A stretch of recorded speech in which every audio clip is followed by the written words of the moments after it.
Pastor Elton Rangel é um ícone no movimento missionário brasileiro em vários lugares deste mundo. Certamente teríamos que procurar muitas palavras para falar do Pastor Elton, mas vamos simplesmente dizer o seguinte: neste momento, ele é o porta-voz de Deus para que nós possamos aprender a guardar os ensinos de Deus para a nossa vida. Vamos ouvir o Pastor Elton como homem que Deus preparou para esta noite, para trazer a mensagem dele para as nossas vidas, né? Que Deus abençoe, Pastor Elton. Muito obrigado pela tua presença. É um prazer enorme e uma grande honra para esta igreja ter o irmão conosco aqui. Deus o abençoe. Para mim é um privilégio e um prazer estar aqui uma vez mais. Já faz alguns anos, e isto já vai pelo ano 77, quando vim pela primeira vez a Bauru, a primeira igreja batista. No ano 77 era o pastor Isaltino Gomes Coelho, o pastor da igreja, e me recordo muito bem as alegrias que tivemos aqui já naquele tempo. Naquele tempo eu tinha aqui um primo também, chamava-se Olindo Torquato, que era meu primo, que viveu aqui, foi também bênção aqui nesta igreja durante algum tempo. E finalmente, já faz também alguns anos, estivemos aqui, ou melhor, há uns 2 ou 3 anos, aqui na igreja outra vez, e participando um pouco de um culto missionário.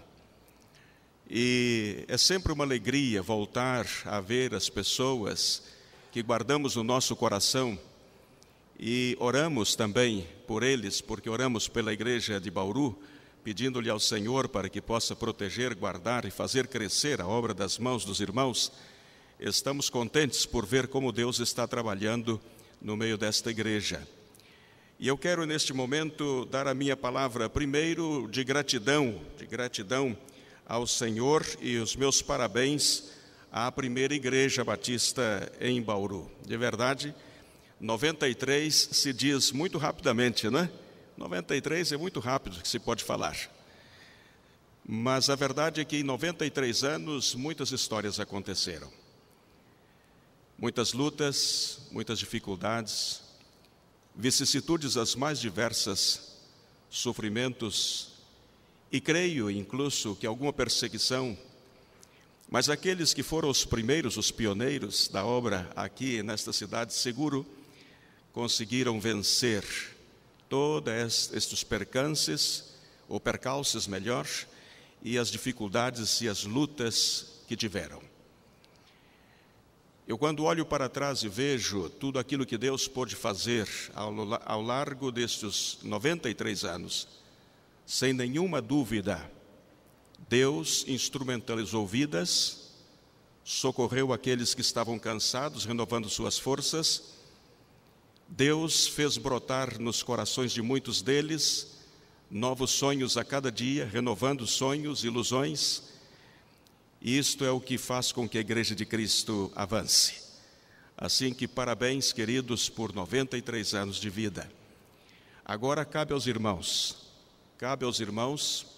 realizar a obra do Senhor nesta geração. Alguns vieram atrás e dentro da sua geração procuraram fazer o seu melhor.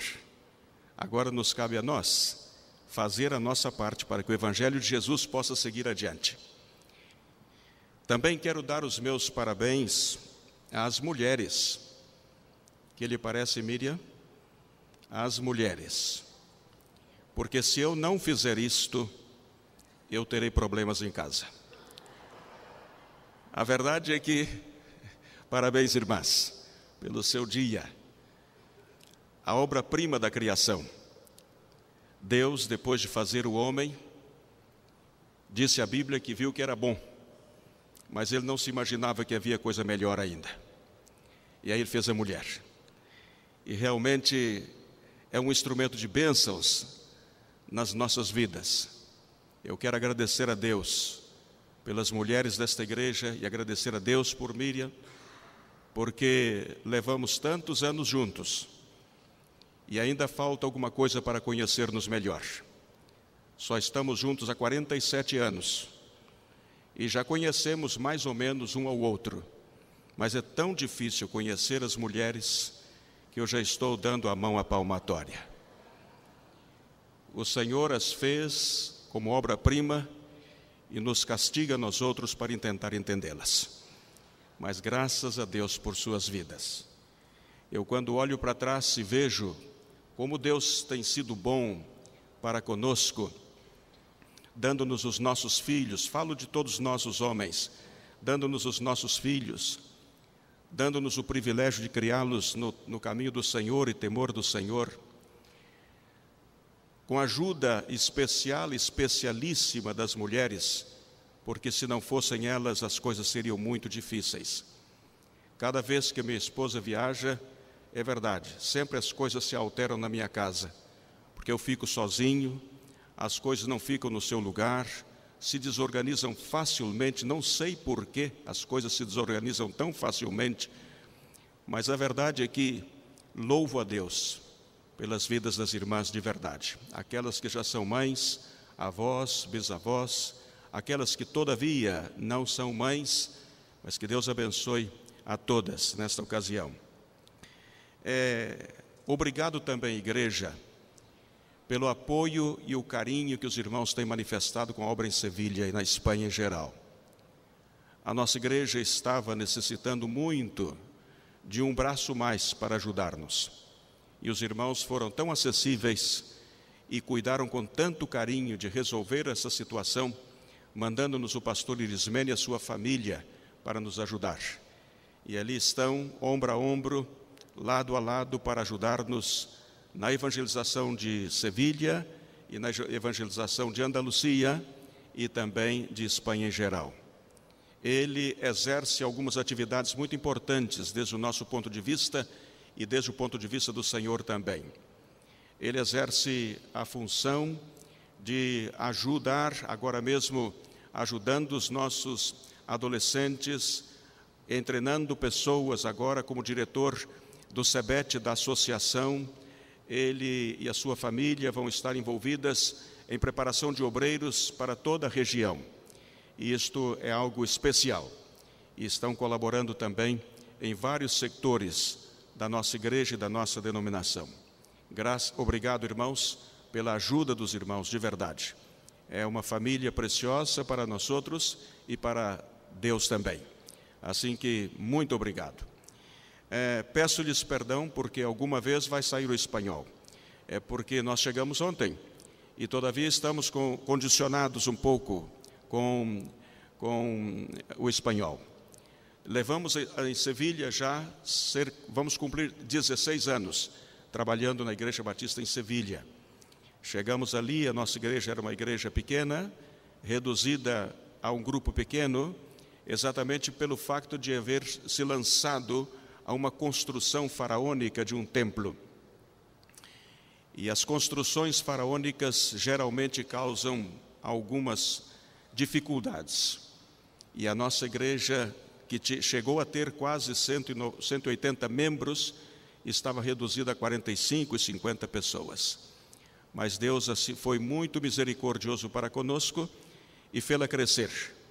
E graças ao Senhor, hoje nós encontramos ali com um grupo muito privilegiado.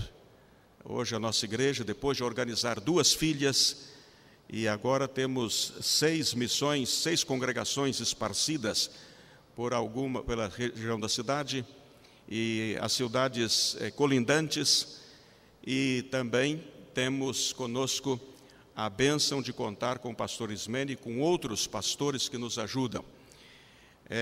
Hoje estamos com 253 membros na Igreja Batista em Sevilha e Deus nos tem abençoado. Mas isto não é tudo, porque nós estamos orando por 15 novas cidades. Nós contamos hoje com um número de pastores que formam parte do nosso colégio pastoral, de 15 pastores que nos ajudam nas congregações e em diversos setores da obra. E precisamos de outros 15 pastores, porque queremos abrir 15 cidades também que estão na região de Andalucia e uma delas fora de Andalucia. Necessitamos urgentemente, irmãos, porque Espanha está em uma situação caótica em todos os sentidos, mas espiritualmente muito mais, e necessitamos de ajuda, necessitamos que os irmãos possam nos socorrer com seus joelhos e também com o envio de obreiros para colaborar na expansão do reino em Espanha. Nós temos 8.112 municípios em Espanha, 8.112 municípios, quase 3.000 mais que o Brasil, não é? 8.112 municípios. E só temos trabalho evangélico na Espanha, evangélico, nós temos trabalho em 625 municípios. A Espanha é um país virgem, todavia, para o Evangelho de Jesus, porque nós temos 7.487 municípios sem nenhum trabalho evangélico. Não estou falando de batista, estou falando de trabalho evangélico. 7.487 municípios sem trabalho, sem presença evangélica. Aqui fica o desafio para os irmãos. A qualquer momento vamos ter que falar sobre esse tema, porque diz o ditado que a boca fala daquilo que o coração está cheio. E eu sou, por sangue, por carga genética, não é? Porque está na genética, missionário. Sou um apaixonado por aquilo que faço, enamorado e com loucura por Jesus, e enamorado pelo trabalho que Deus me deu. Eu costumo dizer que faço aquilo que me encanta para não necessitar trabalhar. Eu não gosto de trabalhar, eu gosto de fazer aquilo que me encanta fazer, que é o ministério do Senhor. Que Deus abençoe. Eu agradeço também ao Jaiter Júnior e também a Marcela por nos receber em sua casa, de verdade, e sempre com tanto carinho e tanto amor pelos nossos amigos. Também a Dirce e o Jaiter que estão aqui, o Jaiter velho e o Jaiter novo. Hoje nós temos aqui conosco, né? Que Deus abençoe os irmãos também. Vamos tratar do nosso tema, irmãos. Os irmãos escolheram um tema que é extraordinariamente urgente e necessário.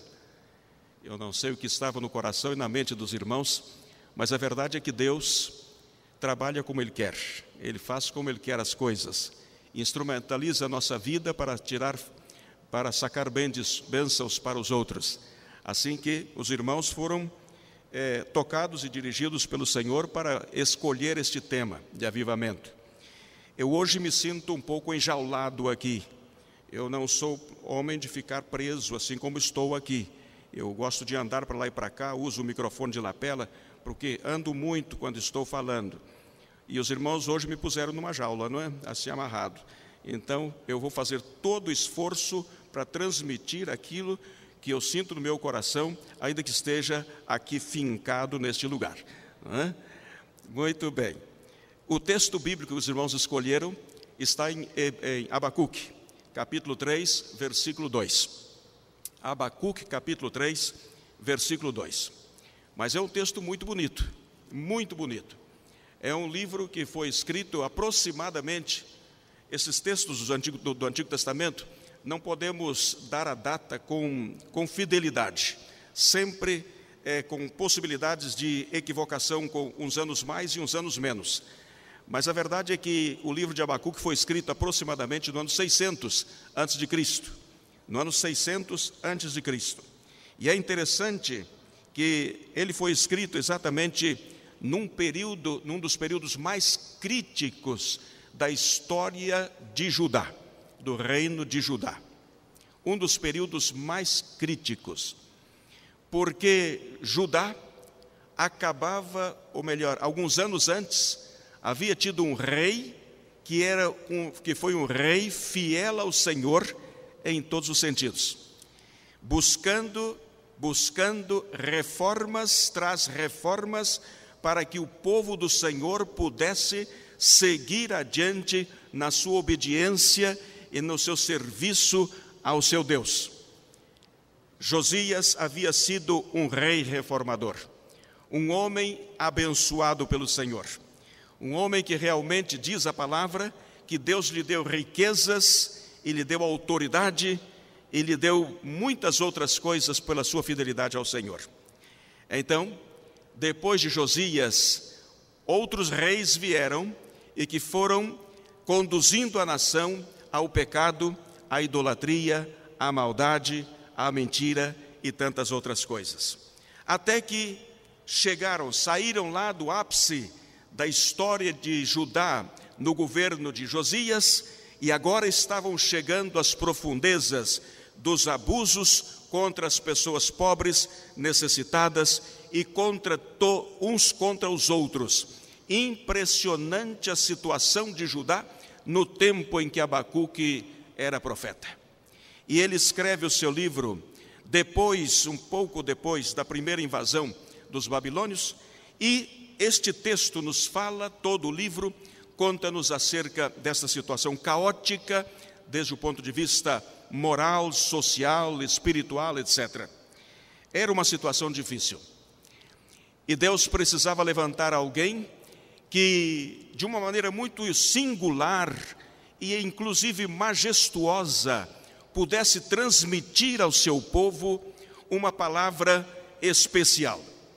E é interessante que Abacuque é um dos poucos profetas, se não o único profeta, que começa com uma classe de oração muito diferente dos demais, porque ele começa a reclamar de Deus. De Deus.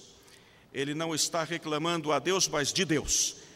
Ele não está acusando ao Senhor, mas está apresentando algumas queixas a Deus, né? Ou de Deus, melhor. Ele não está apresentando queixas a Deus, mas de Deus. E o tema que nós estamos tratando é o tema do avivamento. Como disse, é muito importante para nosso tempo hoje também, porque é imprescindível para que nós outros podamos seguir adiante em nossa atividade como igreja. Temos que obrigatoriamente pensar em reanimar, em reavivar, inclusive em ressuscitar algumas coisas que estão perdidas e reviver e vivificar outras. O que significa avivamento, na verdade? Queremos o avivamento, oramos por um avivamento. Eu, quando era jovem, lembro-me do grande movimento que nós tivemos no Brasil, um movimento que inicialmente pensava-se e sonhava-se como se fosse um avivamento espiritual, mas acabou por causar uma cisão tão dolorosa no cenário batista brasileiro, nos anos 64 aproximadamente, e aquilo que havia sido programado desde o ponto de vista de alguns para ser um movimento especialmente para reconquistar algumas coisas perdidas, acabou por causar uma cisão entre nós. A verdade é que necessitamos e seguimos orando por um avivamento no Brasil. É verdade que temos situações pontuais em que homens e mulheres de Deus têm conduzido o rebanho do Senhor a vitórias e a conquistas frequentes e extraordinárias. Homens que se submetem à vontade de Deus, colocando o seu joelho no chão e a sua boca no pó, como diz Lamentações capítulo 3, versículo 29, e fazendo desta maneira da sua vida um instrumento de bênçãos, para que outras pessoas cheguem a conhecer a Jesus, e inclusive para que outras pessoas possam ver que é possível ter uma vida vitoriosa em meio à conturbação em que nós estamos vivendo nos dias atuais. Mas seguimos orando por um avivamento espiritual. Mas o que é um avivamento espiritual? Talvez seja para alguns um pouco difícil definir exatamente o que é que nós pensamos e desejamos com esta expressão avivamento. Mas eu penso que a ação de Deus no seio do seu povo para reanimar o que está morrendo e ressuscitar aquilo que já está morto. Avivamento, desde o meu ponto de vista, é mais ou menos isso, a ação de Deus no seio do seu povo. Quantas vezes nós vemos situações tão caóticas e difíceis em que as igrejas estão passando, e de repente o Senhor instrumentaliza alguém que tenha compromisso efetivo e genuíno com Ele, e que está submisso à sua vontade e determinação, e então a partir disto Deus pode levar uma igreja a conquistar realmente algo que é imprescindível para avançar na obra do Senhor, que é o avivamento espiritual. Ele não necessita ser um avivamento a nível nacional, não necessita ser um avivamento a nível de cidade ou de província ou de estado no Brasil. Ele não necessita ser um avivamento a nível de cidade, mas ele necessita ser, sim, um avivamento a nível de pessoa, de indivíduo. E quando a pessoa se submete à vontade de Deus, Deus pode promover este avivamento na sua vida, fazendo inclusive reanimar algo que está morrendo, ou fazendo ressuscitar algo que já está morto na vida da pessoa. É impressionante o que Deus pode e quer fazer. É imprescindível que nós nos dediquemos à oração. Se queremos um verdadeiro avivamento, começando pela nossa vida e alcançando a nossa família e depois a sociedade em que estamos inseridos e a nossa igreja e o país, é necessário que comecemos pela oração. Não existe avivamento sem oração. Não pode haver um reavivar, uma recuperação de um estado anteriormente perdido, e para reavivar isto sem que coloquemos as nossas bocas no pó e os nossos joelhos no chão. Não é possível. Assim que é imprescindível a oração. Avivamento é isto, fazer com que as coisas possam voltar a ser bênçãos para as nossas vidas. E quando é necessário um avivamento, quando estudamos a história de Abacuque, ele chegou à conclusão de que não havia outra alternativa. Ou Deus promoveu um avivamento espiritual, ou as coisas seriam desastrosas, como estavam sendo naqueles dias em que Abacuque viveu. Ao analisar um pouco o ambiente que predominava na ocasião de Abacuque, como disse anteriormente, ele não se queixava a Deus, mas se queixava de Deus. As primeiras palavras, as primeiras perguntas de Abacuque, no capítulo 1, versículo 2 e 3, os irmãos vão encontrar aí estas perguntas. A situação era dramática. Na política, o rei e os seus assessores estavam totalmente corrompidos. A vida espiritual estava um desastre, transtornada. Isto fez eclodir dos lábios do profeta estas duas queixas. E como está escrito aqui no versículo: até quando, Senhor, clamarei eu e tu não me escutarás? Gritar-te-ei violência e não salvarás. E sigue fazendo as suas perguntas ao Senhor. Até quando, Senhor? A situação estava caótica de verdade. E a primeira queixa de Abacuque está aí neste capítulo 1, versículos 2 ao 4. A presença da violência, a presença da iniquidade, a presença da falta de vergonha na sociedade, a destruição, a contenda, o litígio, todas estas coisas estavam dominando o contexto de Abacuque. A segunda queixa vem nos versículos 5 do primeiro capítulo até o versículo 11. E aí está a segunda queixa. E diz a palavra: por que olhas para os que procedem com traição e te calas quando o ímpio devora aquele que é mais justo do que ele? Esta é a pergunta, é a queixa de Abacuque. E o Senhor responde-lhe de uma maneira também muito interessante, porque ele diz: vai acontecer algo que quando te contarem depois você não vai crer. Mas vai acontecer algo terrível, é verdade, mas o justo viverá pela fé. Mas o justo será protegido, diz a palavra do Senhor. A partir do versículo 6, nós vamos encontrar, do versículo 6 do capítulo 2, nós encontramos os chamados ais. Vejam a situação do contexto quando Abacuque escreve este livro tão majestuoso. Aqui, a partir do versículo 6 do capítulo 2, encontramos o primeiro ai, 5 ais. E o primeiro fala, inclusive, da questão do que aqueles estão fazendo, os ricos estão fazendo com os pobres, roubando e com violência às pessoas que estavam ao seu entorno. No segundo ai, nós encontramos aqui os cobiçosos que enganavam as pessoas para conseguir mais recursos e para, inclusive, juntar mais dinheiro. Os irmãos vão encontrar isto aí no capítulo 2, verso 9 ao 11. Depois encontramos o terceiro ai, que fala dos violentos que matam, dos violentos que roubam com sangue, manchando as suas mãos de sangue. Isso é o que nós encontramos em Abacuque, capítulo 2, versos 12 ao 14. Depois nós encontramos outro ai, que é o ai da sedução maléfica, que é o ai que fala das imoralidades, que fala da situação caótica em que estavam vivendo.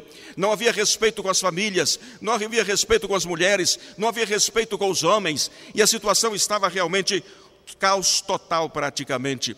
E finalmente encontramos o quinto ai no capítulo 2, versículo 18 ao versículo 20, que fala da idolatria. O povo havia abandonado ao seu Deus e havia se aferrado aos ídolos do seu tempo.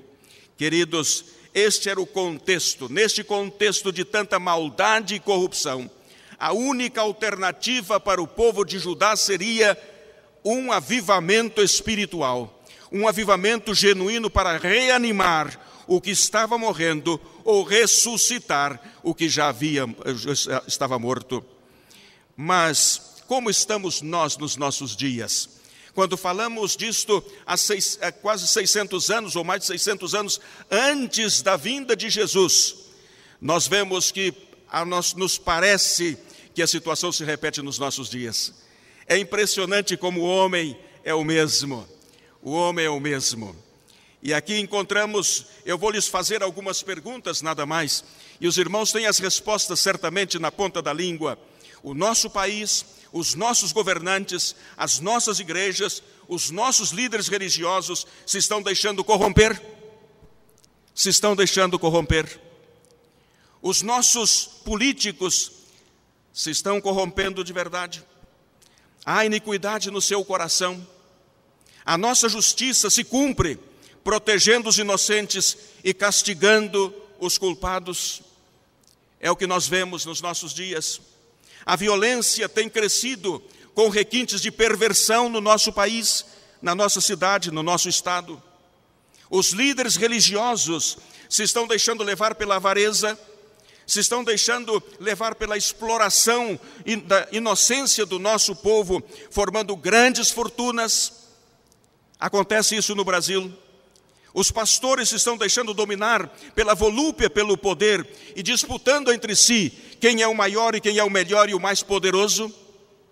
As nossas igrejas estão frias, indiferentes e imobilizadas diante de tantas necessidades em nosso país. A igreja perdeu a sua finalidade de seduzir as pessoas para Jesus, levando-as a entender e a recebê-lo como Salvador pessoal. Estamos vivendo esse contexto ou não estamos vivendo assim? Se estamos vivendo assim, então faz falta urgentemente um avivamento espiritual. Eu creio que alguns estão vivendo assim, outros não. Ainda encontramos homens honrados e fiéis ao Senhor, ainda encontramos igrejas vivas e atuantes, ainda encontramos homens e mulheres preocupados em cumprir com o seu dever, com a sua obrigação, com o mandato de Jesus, de ir por todo mundo e pregar o Evangelho. Essa é a realidade. Mas, lamentavelmente, estamos necessitando e com urgência de um avivamento espiritual. Queridos, os pastores e as igrejas que andam tomados pela mão do Senhor Jesus, estes estão clamando por um avivamento espiritual. Mas que tipo de avivamento queremos nós? Que tipo de avivamento queremos? Talvez na sua mente agora mesmo você pode pensar que esta pergunta é um pouco improcedente, porque há mais do que um tipo de avivamentos? Sim, lamentavelmente sim. Lamentavelmente eu encontro pelo menos dois tipos de avivamento espiritual. O avivamento forjado e manipulado pelos homens, e o avivamento que vem da graça de Deus através da unção do Espírito Santo. Homens e mulheres que muitas vezes, levados pela volúpia, acabam por forjar classes de avivamento espiritual. Queremos um avivamento que é fruto do esforço e manipulação dos homens, ou um avivamento fruto da ação de Deus na nossa vida em particular, assumindo responsabilidades e consequências de uma relação genuína com Deus? O que é que nós queremos? Escutamos a cada momento notícias de avivamentos espirituais preparados pelos homens, por líderes que não sabem o que fazem muitas vezes e não sabem medir as consequências diante de Deus daquilo que estão fazendo, induzindo o povo a um falso avivamento. O avivamento dos homens é dominado muitas vezes pelas chamadas músicas motivacionais, que para levar as pessoas ao transe, perdendo a sua capacidade incluso de discernimento e a sua capacidade de controle mental. E as pessoas pensam que isso é avivamento espiritual. Eu me lembro, irmãos, quando estávamos naquele movimento de 64, em que parecia que o Espírito Santo estava atuando nas vidas de alguns, mas de repente comecei a ver que um começava a golpear a sua cabeça no banco até sangrar a sua testa, e outros se jogavam pelo chão, rolando uns com os outros no chão, e dizendo que estavam aí batizados e ungidos pelo Espírito Santo. Este não é o avivamento que vem da parte do Senhor. O avivamento que vem da parte do Senhor é totalmente diferente. O Senhor não nos leva a fazer coisas que são absurdas desde o ponto de vista racional do ser humano. Queridos, encontramos também tantas outras coisas absurdas que não vale a pena mencionar. Mas o verdadeiro avivamento, o que vem da parte de Deus, é aquele que nos induz ao reconhecimento do pecado em nossa vida. A primeira ação do Espírito Santo em nossa vida é uma autoanálise para ver como estamos diante de Deus, na nossa relação com Ele, no nosso compromisso com Ele, na nossa vida íntima diante de Deus, aquilo que os homens não podem ver, mas Deus, com seus olhares perscrutadores, é capaz de discernir com clarividência tudo o que passa na nossa mente e no nosso coração. Esse é o avivamento de Deus que nos induz ao reconhecimento do nosso pecado. O avivamento de Deus implica também a necessidade de confissão dos nossos pecados. Como pode haver um avivamento espiritual nas vidas daqueles que não confessam os seus pecados? Ou cremos nós que não cometemos pecados desde que aceitamos a Jesus como nosso Salvador pessoal? Todos nós estamos sujeitos às mesmas tentações. Ninguém pode levantar o seu dedo em riste para julgar a ninguém, porque todos nós estamos sujeitos às mesmas paixões deste mundo. Ninguém pode dizer, dessa água eu não bebo, porque aí sim acaba por bebê-la. A verdade é que temos que entender isto.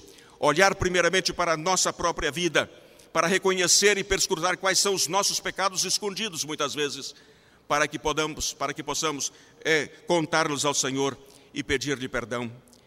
Também buscar o verdadeiro avivamento, busca e faz com que nós busquemos ter a consciência do perdão divino e o revestimento do poder de Deus. Avivamento é útil para isto. Avivamento é útil para que nós possamos perscrutar nossa própria vida e, a partir daí, pedir de perdão ao Senhor e buscar ser instrumento de bênçãos nas suas mãos. O avivamento é uma obra realizada por Deus e não pelos homens. Não nos deixemos levar, irmãos, por aqueles que são profissionais de avivamentos espirituais. De vez em quando eu escuto alguns dizendo, pega a sua viola e pega alguns outros instrumentos, vamos dizer, agora nós vamos fazer uma reunião de avivamento espiritual, no lugar tal, na igreja tal. As coisas não funcionam desta maneira.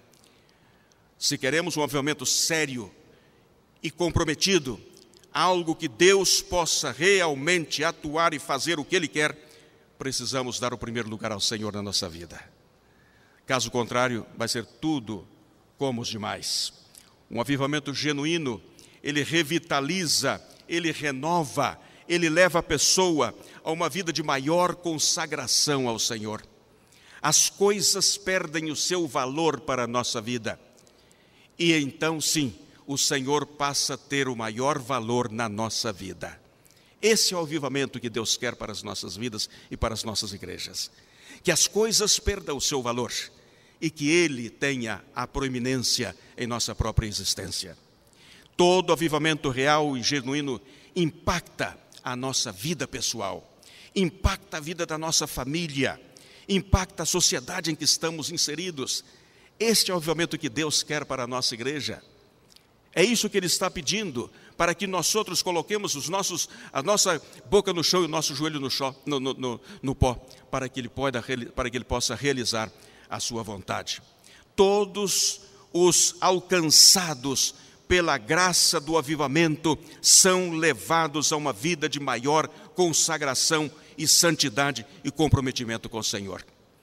Agora eu pergunto, você gostaria desse avivamento? Mas há um detalhe, Se você começa a orar por este avivamento, querido, eu vou dizer-lhe algo que é muito perigoso que pode acontecer na sua vida. Você terá que despojar-se de você mesmo para dar o primeiro lugar ao Senhor. É isso que você quer? Você está disposto a abandonar todas as coisas que estão ao seu redor, abandonar aquilo de mais precioso que ocupa o centro da sua vida, para desplaçar isso para outro lugar e dar o primeiro lugar a Jesus na sua vida? Você sabe o que implica o primeiro lugar de Jesus na sua vida? Renúncia a todo demais. É esse o avivamento que a igreja deseja? É isso que o irmão quer para a sua vida? Agora, a verdade também é que as consequências do avivamento de Deus são extraordinárias. Primeiro é a submissão ao Espírito Santo. Nossa vida, nossas decisões, nossa capacidade de decisão perde sentido, porque aí temos que estar debaixo do controle do Espírito Santo. Aí nós temos que aprender a viver da seguinte maneira: ninguém pode dizer, eu hoje vou àquela cidade, ou vou àquele país, ou vou àquele lugar, e vou fazer isso, e vou fazer aquilo. Não. Aí temos que aprender a dizer, se o Senhor quiser, eu vou a tal lugar, eu vou fazer isso, e vou fazer aquilo outro. Porque sempre estarei debaixo do controle do Senhor. Esta é uma consequência do avivamento espiritual. Submissão à determinação do Espírito do Senhor na nossa vida. Já perdemos a capacidade de controle próprio para que Deus possa controlar a nossa vida. Outra coisa impressionante que o avivamento produz é uma paixão, é um enamoramento, é um amor e uma obediência à palavra de Deus, às Escrituras. A Bíblia passa a ser realmente, se converte no livro por excelência na nossa vida. Eu me lembro quando era jovem, quando formamos o nosso primeiro grupo de oração diário. Impressionante, a Bíblia para nós ocupava o primeiro lugar. Tínhamos sede por estudar a Bíblia, por ler a palavra de Deus. Queridos, não é isto que vemos hoje nos nossos dias. Muitas vezes o que vemos é a dificuldade que temos com os compromissos da vida.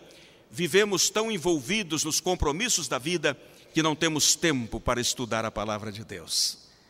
Eu vou fazer uma pergunta retórica, por favor. O irmão não maneia sua cabeça, por favor. Do jeito que está, permaneça, para que eu não possa desde aqui discernir quem é quem. Eu não tenho interesse de discernir. Mas quanto tempo o irmão dedica diariamente à leitura da palavra de Deus na sua vida? Quanto tempo? Não faça assim, não faça assim. Quanto tempo? Responda no seu coração. Dizem por aí que o dia tem 24 horas. Dizem os homens que tem 24 horas. Para alguns tem 25, 26. Obrigatoriamente tem que ser assim para alguns. Mas nas 24 horas, quanto tempo o irmão dedica para ler a Bíblia e meditar um pouquinho? Se o irmão é um aficionado da Bíblia, realmente vai lê-la em algum tempo. Terá tempo para ler a palavra. Mas se o irmão não ama e não é um aficionado da Bíblia, o irmão não vai encontrar espaço na sua agenda diária para ler a palavra de Deus. Mas o avivamento espiritual nos causa uma verdadeira sede pela palavra. É como se fosse o nosso pão do dia, como se fosse o nosso alimento, como se fosse o ar que respiramos. Não podemos ficar sem a palavra. E o verdadeiro avivamento produz isto. Outra coisa que o avivamento produz, e isso me impressiona, porque hemos vivido isto já ao longo dos anos, é que desperta em nós uma verdadeira paixão pelas almas perdidas. Não temos controle muitas vezes. Saímos, encontramos um, encontramos outro, e de repente já estamos falando de Jesus às pessoas. Isto passa na sua vida? Se não passa na sua vida, o irmão tem que se juntar a nós para pedir um avivamento espiritual. É preciso. Deus só pode usar aqueles que estão realmente comprometidos com Ele. Outra coisa interessante é que a nossa relação com os demais irmãos passa a ser controlada pelo Espírito Santo. Na história de 64, este era um ponto que falhou. Ao invés de encontrarmos uma harmonia perfeita, um entrosamento perfeito, acabou por causar uma cisão e mal-estar uns com os outros. Mas, queridos, o verdadeiro avivamento harmoniza as pessoas, une as pessoas, e a igreja vive como uma só mente, com um só coração, com um só pensamento. Não é tema de manipulação, não é tema de autoridade imposta, mas é tema de coração para coração. É isso que passa na sua vida. Outra coisa que faz o avivamento é a rejeição às coisas imundas. E diz a Bíblia o seguinte: quanto ao mais, irmãos, tudo o que é verdadeiro, tudo o que é honesto, tudo o que é puro, tudo o que é amável, tudo o que é de boa fama, se há alguma coisa, alguma virtude e algum louvor, nisso pensai. A sua mente passa a ser dominada pelo Espírito Santo. Diz a palavra de Deus, o apóstolo Paulo fala sobre isto. Ele diz: mas nós temos a mente de Cristo. Temos nós a mente de Cristo de verdade? Ou isso já é coisa do passado? Se é coisa do passado, necessitamos urgentemente um avivamento espiritual. Quanto às heresias, quanto à rejeição dos falsos profetas,